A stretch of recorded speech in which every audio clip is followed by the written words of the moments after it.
Hey traders, David Frost, my strategic forecast. You're here for another episode of Common Sense Market Analysis. Today is Thursday, January 14, 2021. We're looking at a daily chart of the SPY or Spider, which is the proxy for the S&P 500. So the first thing we're going to do is take a look at the daily chart and does anything jump off the page? We had an end of the day sell. We're going to talk more about that later and see if that's going to morph into something more. But right now, we're going to take a look at the daily chart and say, did anything really change? Well, let's look at it from this perspective first. We barely had an outside day to yesterday. So the market is still trading in this very narrow range up near the highs, well above all the moving averages. So from a 30,000 foot view perspective, there's nothing wrong with the tape. There's nothing wrong with the daily chart. Again, that doesn't mean other charts don't say something different, but that's what the daily chart is saying at present. It's very difficult to make a federal case out of a market that's down 99 cents or $1 on the day of a $378 stock. It was basically 0.25%. It's a rounding error, period. Before we go on, I want to make mention of a couple of other things. First, nothing's changed. We're still looking for a top. So with that being said, I thought I would make mention of a couple of things, and these tops are a process. We don't necessarily always know the date and time the market will make a top, but the market tends to make a top as a process. Some markets top before others follow suit. Sectors begin to fall away, and before you know it, you have a top in, yet the signs were all there. You just have to know what to look for. Some of the things we look for during that process that are kind of the tip-off, if we're right in terms of our timing, if we're right in terms of the other things we're looking at, some other things fall into place. Case in point, small caps. You have what's known as a dash for trash. You get a lot of speculative things going on, and I don't know if I said that word right, but nevertheless, it's hard to say quickly. You get a lot of stocks that are $4, $8, $10. Next scene shows they're 20, 30, 25 for no apparent reason whatsoever. They're low float stocks. They have a rush to momentum. They get driven higher in somewhat of a pump and dump scenario. Small caps tend to be easy to manipulate. Small caps are, in fact, a dash for trash. They're not all trash, but that's what it's called in the investing/trading parlance. You have stuff like SPACs. SPACs are running wild. Special acquisition companies. Basically, what happens is they're nothing other than this. They're private equity that basically starts as public. So what happens is they collect a bunch of money like a blank check. They don't know yet what they're going to invest in, so the investors don't know what the SPAC's going to invest in. They give money to the SPAC, or in this case, the SPAC raises capital from the capital markets, so they have a bucket of money to spend on companies that they're going to invest in. So here's what happens. Some will be very successful. Some will be a complete debacle. Some of the money will never be invested. There will be lawsuits, yada, yada, yada. This is the way these things work. It just takes time to play out. What you're seeing now is the SPACs going wild at the top of a market most likely, and that's, at least for now, in my opinion. And yet again, there's really no doubt in my mind that they're eventually going to fall apart, and some of the strong will survive, and there'll be plenty of people/traders/investors, unbeknownst to them, they'll be left crying in the end. How about a rush of IPOs? Don't we see lately a rush to come public for companies that may have been teetering on going public sometime in the near future? All of a sudden, there's a hurry up scenario going on. They need to pull the money out of the capital markets now, not later. That's another sign of a top. That goes along with secondary offerings. That's when an existing public company needs to raise capital, so they dilute their shares and shareholders by raising money directly from the capital markets rather than taking a loan. When the markets are frothy, that goes on as well, along with the IPOs and all the other stuff. So these are all signs and signal of a pending topping process. Getting back to the SPY, now we're going to take a look at a 240-minute chart. And here we have price above all the moving averages, so technically there's nothing wrong with the 240 chart from a longer-term perspective. But when you look closely, you say, well, if we know that price never likes to get too far from home base, they like to come back to check in at home base. Home base right now comes in just above 276. We're at 278.5, basically on close today. Would it be out of the ordinary for them to come back to check in at the 20-period moving average on this 240 chart? No, that wouldn't be out of the ordinary at all. We also have the area of our breakdown candle high, comes in just below the 20-period moving average. That is considered a breakout point, so therefore, if in fact the market wants to come down and do a full retest of the most former breakout area, that would be the price. It comes in at 375.45, and that would be normal garden variety market behavior. How about the 120-minute chart? Below the 20-period moving average, 2 candle closes below there today. That's interesting information. So are they giving up the 20 that they've been riding? And we discussed the fact that they were riding it the last day or so. So if in fact they've given up the 20, what are they intending to do? Conveniently enough, that same breakout area at 375.5, give or take, comes in on this chart at the 50-period moving average. So we can see this converging.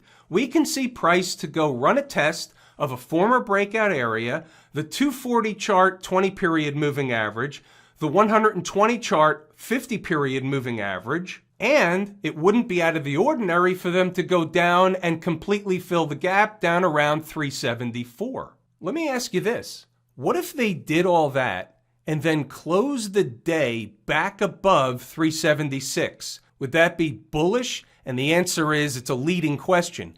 The answer is absolutely that would. And why is that? You have to know, and you have to have taken the course at Lazy E-mini Trader, and I go over this stuff every night, but I'm just leaving you like a hanging chad on this one. It's right there for the taking. You should see it. It's as clean as white, red, and green. That would be a bullish move, to run a test and then close back above an important spot. Yeah, I would say so. We're just projecting. It's a hypothetical. We don't know that that will happen. What we are saying now is that the probabilities are growing. The probabilities are increasing that they actually come down to that 375.5 or even lower area. The daily chart doesn't tell you that. The 240 chart hints at it. The 120-minute chart absolutely has opened the door for that type of price behavior. You see why we have to look at a multitude of time frames. You got to look at a bunch of different charts to get the full picture of what the market's doing. The market is always a puzzle. Our job is to put the pieces to the puzzle together to build the picture so that we can see what's going on. We're able to read the language of the market and we're able to take advantage of it. That's what we're doing here. What about the hourly chart? So what do we have here? All of a sudden, we have another situation where, interestingly enough, based on the hourly close, the last candle of the day, they chose, no accidents or coincidences, they chose to close below the 50-period moving average. They also closed below an important line in the sand. Why is it a line in the sand? That's a conversation for a different time, but what you'll see is that it was listed as a line in the sand inside the numbers. Nothing you could really do with it into the closing bell. Just interesting that the numbers are the numbers and it pays to know your numbers. Look what else we have. Along with the 375.45 from the other charts, and this is the same candle high, that's the breakout area, same gap we discussed before, 374.20, what comes smack dab in between is the 100-period moving average on the hourly chart. Let me ask you this. Based on the hourly, 120, 240, do the odds grow that A, if we found the market down in that zone, is it likely we're going to see at minimum of intraday support? And the answer is, under normal garden variety market conditions, the answer is Absolutely. Using the 80-20 rule, it would be the not normal thing for them to blow through that whole thing like a hot knife through butter. And I'll tell you what, if they are, put your seatbelt on, pack a lunch, it's going to be a long day. Speaking of inside the numbers, let's take a look at the pre-market commentary and the rest of the notes throughout the trading day. Stocks on the move, there was nothing doing, nothing hit their numbers today. And again, we're on the front end of earnings season. It really gets kicked off tomorrow with some of the bank earnings, and then next week they start to come fast and furious. So we're calling this the calm before the storm. No harm, no foul, nothing doing with stocks on the move. So happy Thursday. They didn't get very far in the overnight session, just ate some time off the clock. Still nothing bearish on the chart at present. That's the setup at 0 dark 30. Let's see what we've got in the early thoughts as the morning grows old. We're hanging around 3,800, 380, no change there. They remain important psychological numbers. Last night's video, we discussed they're eating time off the clock based on the daily chart, and that remains true until it changes. Where does it change? Big picture perspective, it changes below 375.91. So they're hanging around the highs, yada, yada, yada. We have some stuff up north that's important. 38.13 and a quarter, that's the ES number, and 380.85 if above the door opens to run a test of the highs, 381.49. Everything's compressed together up there, but those are the numbers. What spells trouble? Below 379 and a quarter. Running a test is one thing, closing candles below is a number. So these are the numbers on the board bright and early. They're wide, and we narrowed down after the opening bell. So let's go up and see what we've got. 921, we've got the gap left open from yesterday at 379.79. Now let's pay attention to some other numbers. 935, 380.85, give or take, will be resistance. 380.20 could be support. If not, it's down to the gap cited earlier. That's right here. It's close by. 379.79. Keep this in mind. 380.20. Now, just for kicks, this is a 5-minute chart. You know the routine. Right of the vertical is today's activity. These are the numbers we just saw inside the numbers. The lowest number is 379 and a quarter. The middle number, 380.20, and the upper number, 380.85. If you're working with the proper numbers, you can be successful in the market. One more number. Here's that gap at 379.79. Here's the shenanigans coming up short. The low was 379.84, but the rip away from it was nice, and then they hovered around 380.20. And then the second time around, and we know this to be the case, is not the same trade. 379.79, do you really want to take that trade after they missed it by a few pennies? And the answer is no, you don't. And look what happened. That's the reason you don't. And then the rest of the day is history. So what I'm going to do, having known the numbers early in the morning, you can peruse the stuff. I'm going to scroll up, pause the video, read the notes at your leisure, double check the work, go back to the chart and see what happened based on the numbers, based on the commentary, all this stuff. It was not a trader's dream today. Today was basically a sit on your hands, keep your money in your pocket, watch the tape, and try and learn something. Some traders took trades. Some traders did very well. For the most part, the market wasn't really prime for trading, and we're moving right along. The market did move a little bit on Jerome Powell's comments. He gave some kind of broadcast speech from his kitchen. And you'll see here down at the 111 post, we even cited the SOK, Standard Operating Kitchen, signs of a regular guy. You can usually tell a lot about a person from the look of their background on Zoom or whatever else they're broadcasting on. Anyway, let's take it into the end of the day so you can read the rest of the notes, and then we go back to the chart, and this is going to be my last look on the SPY chart, and it is the hourly chart showing that they cut through all the important numbers that were on the board today. The last line of defense, if you read the commentary, was 378.50. Closing below 378.50, meaning closing candles below 378.50, could mean they kill them into the close. Now, they did it into the close. We'll see if that means they kill them into the open tomorrow. You know what they say, it's about how they close them, not how they trade them throughout the day. Now, while the selling party was getting ready and getting on in the SPY, the IWM had a buying spree going on. Still up almost 2% today. Nothing wrong with the IWM. Obviously getting a little bit far from home base again, but that doesn't mean it's not a strong market. It's not a bull market. It is a bull market at new highs. Nothing wrong with this market whatsoever. If in fact they put in some kind of a trend change or they change character, that's different. That's not what it is today. This is my favorite market leading indicator. It has to be a puzzle piece and it has to be on the table. It's bullish, period, full stop, until it's not. What about the folks down at the transportation department? Same routine. Up over 1% today, 140 points.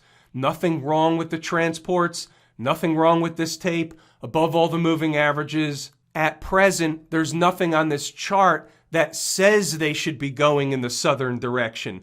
That contrasts what we looked at in the SPY chart. We can make a case on a few of the different SPY charts why they could be coming down and what could the objective be, what would be the target. We can't say that looking at the IWM. We can't say that looking at the transports. This is how you read each individual market independent of one another. What about the folks out in Silicon Valley? Anything wrong with this one?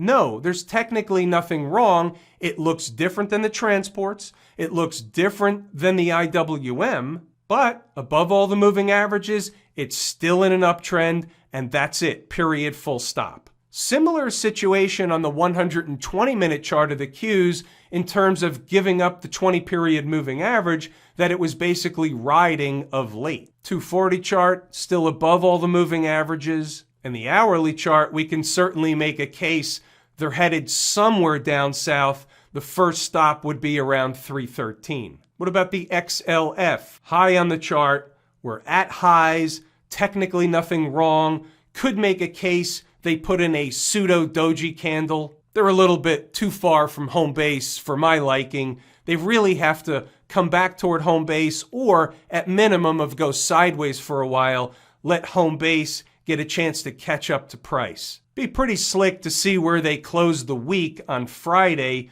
if it's going to be above this former high, 31.38 or below it. 31.46 on close today. It's not that far away. All going to depend on the tape tomorrow. Be very interesting to see if they can muster enough bull fuel to close at new highs for the week. Smash mouth, again, similar to the XLF, nothing wrong other than the fact that they're too far from home base. Unfortunately, there's nothing we can do with a chart that looks like this other than wait for the chart to give some kind of sign or signal of trend change, gives you something to trade against. That's the only thing we can do at new highs. We know that that's not new information. Have I told you how much I appreciate each and every one of you? Without you, these videos are not possible. That is true and accurate information. I'm David Frost, my strategic forecast. Thanks again for tuning in to another episode of Common Sense.